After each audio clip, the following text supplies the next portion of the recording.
कि अपने इमोशंस को कैसे मैनेज करना है। जब जीवन में ऐसा लगे कि सब खत्म हो गया है, जब जीवन में लगे कि बहुत टॉक्सिक किस्म की लाइफ हो गई है, उससे बाहर कैसे निकलें, शायद ये सबसे महत्वपूर्ण लेसन होता है जो हम सबको सीखना चाहिए।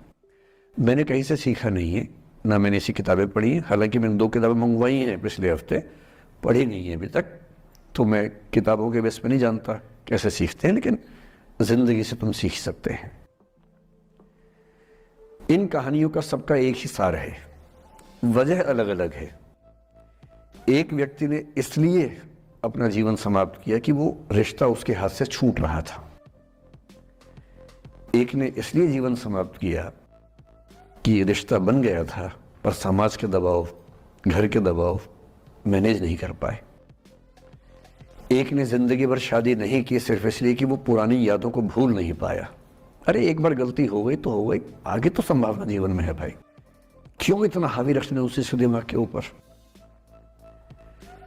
कुछ लोग देश की सबसे अच्छी नौकरी में होकर हर पैमाने पर सफलता की हर कसौटी पे खरा उतरने के बाद जीवन नहीं बचा पाए, क्योंकि दूसरों की नज़र में आप बहुत सफल हो जाए, अपनी नज़र में शून्य हो, तो फिर जीवन कैसे बने, जीवन कैसे बचे। इन सारी कहानियों का मूल भाव एक ही है, अगर आप खुद को हैंडल नहीं कर सकते तो दुनिया को क्या हैंडल करेंगे। दुनिया को हैंडल करने से पहले खुद को हैंडल करना सीखना पड़ता है, और उसका सबसे आसान जो रामबाण उपाय है उसको बोलते हैं द आर्ट ऑफ लेटिंग गो।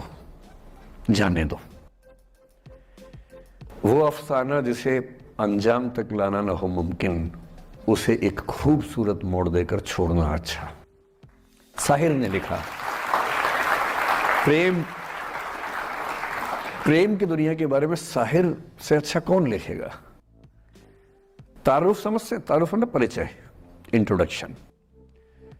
कहते तारुफ रोग बन जाए तो उसको भूलना बेहतर। अरे परिचय हुआ किसी से, आपकी भाषा में इंट्रो हुआ, यही बोलते हो ना आप लोग, इंट्रो हो गया। इंट्रो हुआ, दोस्ती हुई, बाद में लगा रहे यार ये तो ऊट पटांग आदमी है या ऊट पटांग लड़की है, छोड़ो फिर, ऐसा क्या लोड लेना है। तारुफ रोग बन जाए तो उसको भूलना बेहतर, ताल्लुक बोझ बन जाए तो उसको तोड़ना अच्छा। वो अफसाना जिसे अंजाम तक लाना न हो मुमकिन, उसे एक खूबसूरत मोड़ देकर छोड़ना अच्छा। बस करना यह है कि खूबसूरत मोड़ देकर छोड़ना है, हाथ में तेजाब की बोतल लेके नहीं। और आज की पीढ़ी का ये समझना बहुत ज़रूरी है कि छोड़ना भी अच्छे तरीके से हो सकता है। तो मैं उस बात पर आऊँ उससे पहले थोड़ा संक्षेप में समझा दूं। मुझसे कुछ बच्चों ने पूछा इस बीच में कि जितना आसानी से आप बोल रहे हैं, क्या सच में इतना आसान होता है? कैसे छोड़ें उन चीज़ों को जो मन पर हावी हैं, उन इमोशंस के टर्मोइल को, उन इमोशंस की इंटेंसिटी को कैसे मैनेज करें? क्या सच में इतना आसान होता है? आसान तो नहीं होता है। मेरी उम्र में आसान है, आपकी उम्र में आसान नहीं होता है। मेरी उम्र में क्यों आसान है? क्योंकि ये सारा खेल हार्मोन्स का है, ये सारा खेल केमिस्ट्री का है। हम सब दरअसल बहुत सारे केमिकल्स, जिनमें से कुछ का नाम हार्मोन्स हैं, उन केमिकल्स और हार्मोन्स के बहुत सारे इंटरेक्शंस के रिजल्ट हैं।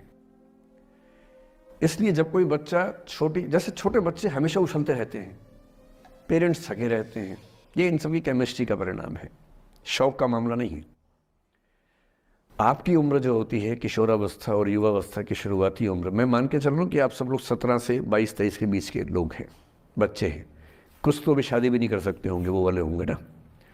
लड़के तो नहीं कर सकते होंगे भी, 21 के कहाँ हुए होंगे, तो वो वाली उम्र आप लोगों की है। इस उम्र में इमोशंस का टर्मोइल, इस उम्र में इमोशंस का बिखराव इतना ज़्यादा होता है कि संभालना बड़ा मुश्किल होता है।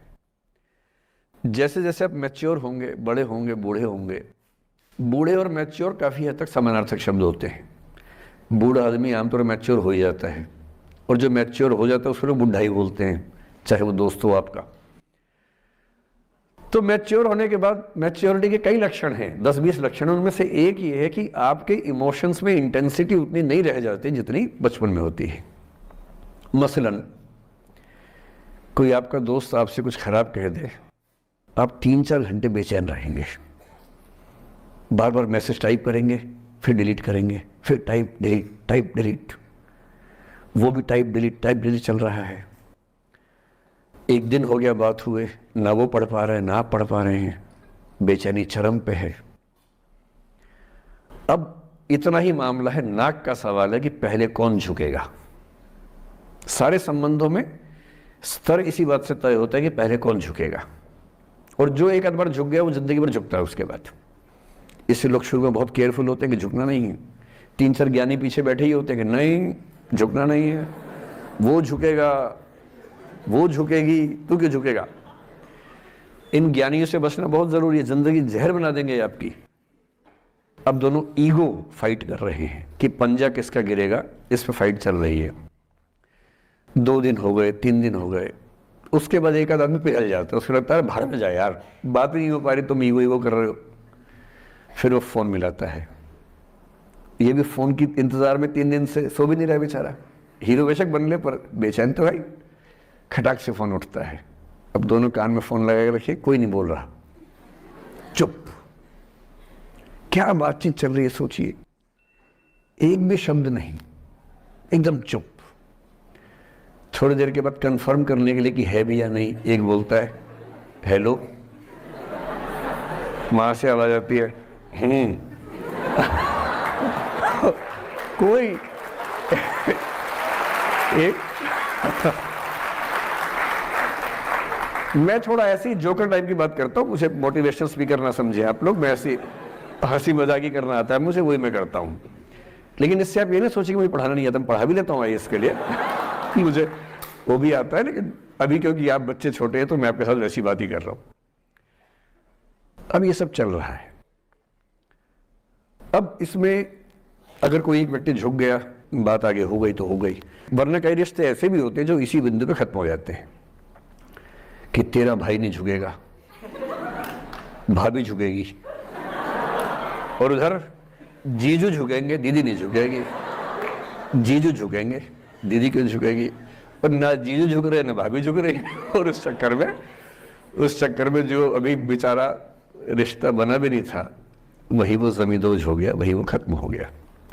पर ठीक है, हो गया तो हो गया, भाड़ में जाए, ऐसा क्या है, डर किस बात का है इसमें। लेकिन मैं फिर भी आपसे कहूंगा, मेरी उम्र में क्या होता है, जैसे मुझे कोई फोन करे कि मैं आपसे बहुत नाराज हूं, तो मैं कहता हूं अच्छा ठीक है कल बात करेंगे। नहीं, मैं आपसे बहुत नाराज हूं, मेरा दिल टूट गया है, मैं कहता हूं देखो मुझे नींद आ रही है अभी, let me sleep, we will talk tomorrow, you just do one thing, write down all the points and we will discuss in the morning. When I come to office, you come to my cabin and we will discuss. Don't worry, I'll find out the solution for you. कह रहे हैं आप कैसी बात कर रहे हैं, मैं ना सो पा रहा हूँ ना मैं जाग पा रहा हूँ। तो मैंने कहा दैट इज योर प्रॉब्लम मैं तो सो भी रहा हूँ जाके, मुझे तो कोई दिक्कत नहीं हुई भाई। तो मैं तो ऐसा हो चुका हूँ कि दुनिया में कुछ भी हो जाए मुझे टाइम पे नींद आ जाती है, कुछ भी हो जाए। मतलब एक आध, अब जैसे मेरी माता जी की मृत्यु हुई तो मुझे नींद नहीं आई कुछ दिनों तक, ठीक बात है, नहीं आनी चाहिए उस समय, तब भी आ गई तो फिर इंसान और पत्थर में क्या अंतर बचा, सीधी सी बात है। But keeping aside those rare instances, कोई कुछ भी कर ले हमें तो बढ़िया नींद आती है।